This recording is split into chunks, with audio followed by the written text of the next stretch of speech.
የሲኦል እሳቱን ስቃዩን እያየች ለፍጥረታት ሁሉ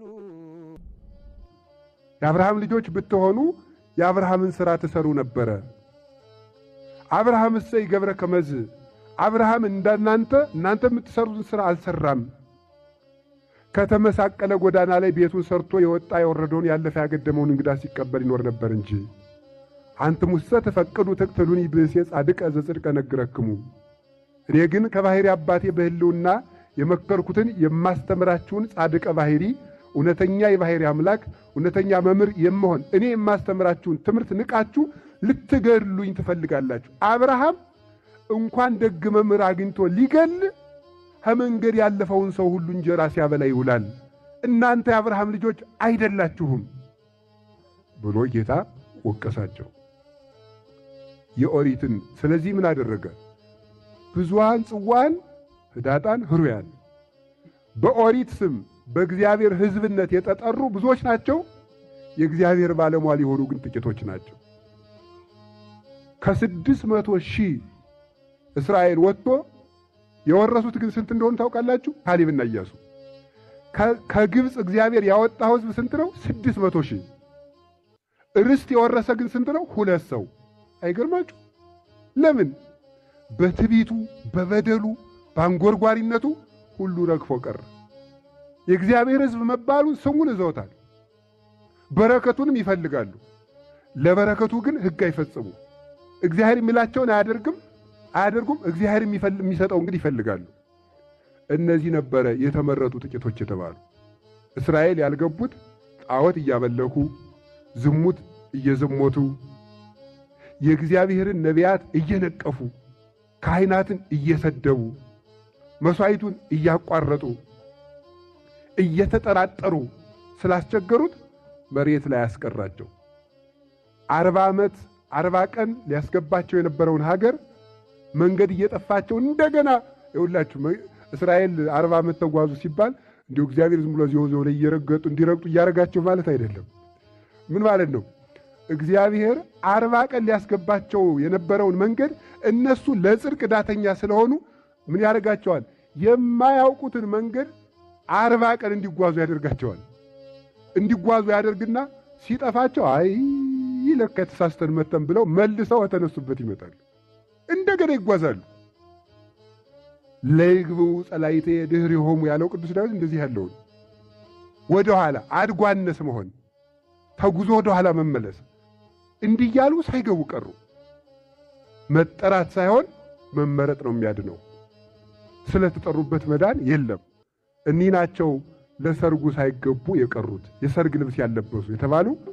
ሰርግ ኦሪት፣ ሙሽራ እግዚአብሔር፣ ሙሽራይቱ ቤተ እስራኤል፣ ድግስ የኦሪት በረከት፣ ዕድሜ፣ ጤና፣ ኃይል፣ መንግሥት፣ ክህነት እንደዚህ ያለው ሁሉ የእህል በረከት እንደዚህ ያለው ነበረ።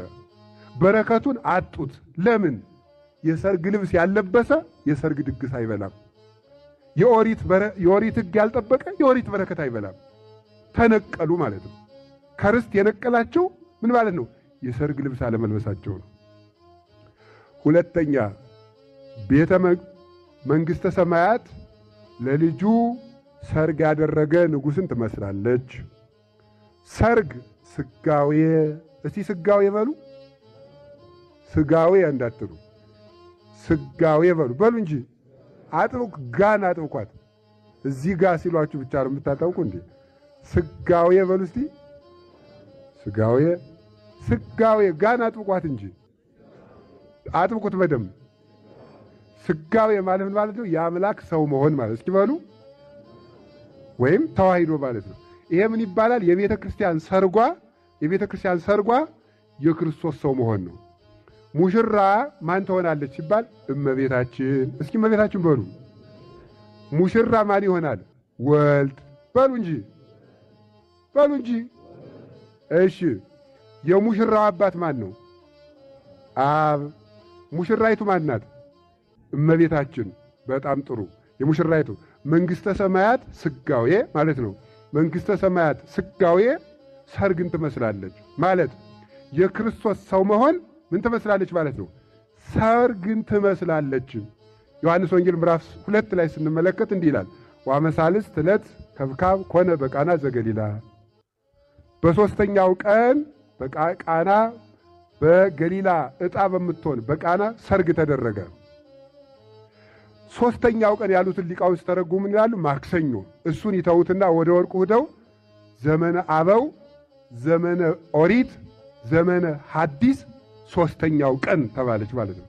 ዘመነ ብሉይ ማለት ዘመነ አበው ማለት ከአዳም እስከ ሙሴ ያለው አንድ ቀን ይባላል በእግዚአብሔር አቆጣጠር።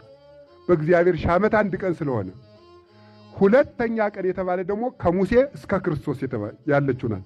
ሦስተኛ ቀን የተባለችው ደግሞ ከጌታ ሰው መሆን እስከ ዓለም ፍጻሜ ያለው ሦስተኛ ቀን ይባላል። ያኛው ዘመን ግን መንግሥተ ሰማያቱ ቀን የለውም ማለት ነው። ያለ ዘመን የምንኖርበት ጊዜ ነው። በሦስተኛው ቀን ሰርግ ተደረገ ማለት በሦስተኛው ዘመን አምላክ ሰው ሆነ ማለት ነው። ሙሽራይቱ እመቤታችን ናት። ሙሽራው ወልድ ነው። የሙሽራይቱ ጌጥ ምንድናት? ሀብተ መንፈስ ቅዱስ ነው።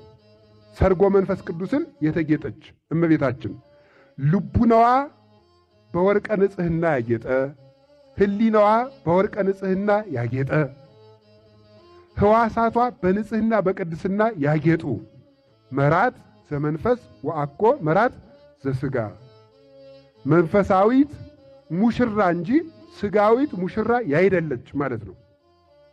ለዚህ ነው እመቤታችን በመንፈስ ቅዱስ ያጌጠች ከመሆኗ የተነሳ ልብስም ሽቱም ምንም ነገር ያልፈለገችው አጭታው ቅዱስ ገብርኤል ነው። እመቤታችን ለወልድ ሙሽርነት ያጫት ሰይም ትባላለች፣ መራት አብ ትላለች ትባላለች እመቤታችን። ያ ሙሽራ ማለት አብ ለልጁ የመረጣት ማለት ነው። ንጽሕናዋን ቅድስናዋን የህሊናዋን ንጽሕና የልቧን ንጽሕና የሕዋሳቷን ንጽሕና ሃይማኖቷን ማጭ አድርጎ ያጫት ማለት ነው እመቤታችን። ከዚያ በኋላ ለሙሽርነት ስትመረጥ እሷ በመታጨቷ ምክንያት ለእኛ በረከት አግኝተናል። ልጅ ለባል ስትጣጭ ለእናት አባት ጥሎሽ ይጣልላቸዋል። እመቤታችን ለወልድ ሙሽርነት ስትታጭ፣ ሙሽርነት ማለት ለመውለድ ማለት ነው። ስትታጭ አባቷ አዳም እናቷ ሔዋን የበረከት ጥሎሽ፣ የሥጋው ደሙ ጥሎሽ፣ የልጅነት ጥሎሽ ማጫ አግኝተዋል። ቅዱስ ያሬድ በዝማሬው የጌታን ሥጋና ደም ሕጽያሃ ለቤተ ክርስቲያን እንዲለው፣ ሕጽያሃ ለቤተ ክርስቲያን ማለት የቤተ ክርስቲያን ማጫዋ ጥሎሿ የክርስቶስ ክቡር ሥጋው ቅዱስ ሥጋው ክቡር ደሙ ነው። ባል ለሚስቱ ወርቅ ጥሎ ያገባታል። ክርስቶስ ለቤተ ክርስቲያን ሥጋውን ደሙን ማጫ አድርጎ ነው ያገባት። ስለዚህ እናቷ ሔዋን፣ አባቷ አዳም፣ እናቷ ኢያቄም፣ እናቷ ሐና፣ አባቷ ኢያቄም፣ አባቷ ዳዊት፣ እናቷ ነሳራ ነርብቃ፣ እነዚህ ሁሉ የልጅነትን የሥጋው ደሙን የክብርን ወርቅ አግኝተዋል፣ ተጥሎላቸዋል። እግዚአብሔር ነው የሰጠው። ስለዚህ እመቤታችን ምንድናችን? የበረከታችን ምንጭ የስጦታችን ምክንያት ናት እመቤታችን። የሀብታችን መዝገብ ናት እመቤታችን። ሙዳዬ ፈውስ፣ ሙዳዬ አሚን፣ መዝገበ በረከት ናት እመቤታችን።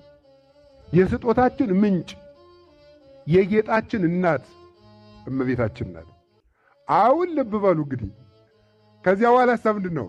ስበኩ ብሎ የእናቴን ፍቅር የኔን ሰው መሆን ስበኩ ብሎ ሐዋርያትን ላከ። አንመጣም አለ። ቦዘሆረ ውስተ ገራይቱ አለ። ሆዱን ብሎ ይሄዳል ማለት ነው ይላል ጎርጎርዮስ ሲተረጎም። ገራይ እርሻ ሆድ አፈር አይደል? አፈሩን ሊበላ ማለት ነው። በልተ ነው ምንድነው የሚሆነው? ወርቅ ነው አፈር። ቦዘሆረ ውስተ ገራይቱ ወደ እርሻው ይሄዳል አለ። ሆዱን ብሎ ማርያምን ይካዳል ማለት ነው። ሆዱን ብሎ የክርስቶስን አምላክነት የድንግል ማርያምን ወላዲት አምላክነት የካደ አለ። ወቦዘሆረ ውስተ ንግዱ ደግሞ ይህ ማለት ሆድ መብል ነው። ውስተ ንግዱ ማለት ገንዘብ አከማች ብሎ ከሃይማኖት ወጥቶ ይቀራል። እስመ ስሩ ለኩሉ እከይ አፍቅሮ ነዋይ ውእቱ ይላል ቅዱስ ጳውሎስ አንደኛ ጢሞቴዎስ ምዕራፍ 6 ላይ። የኃጢአት ሁሉ ስር ገንዘብን በቃኝ አለ ማለት ነው። ወደዚያ ሂዶ በቃኝ ሳይል ወጥቶ የቀረ አለ።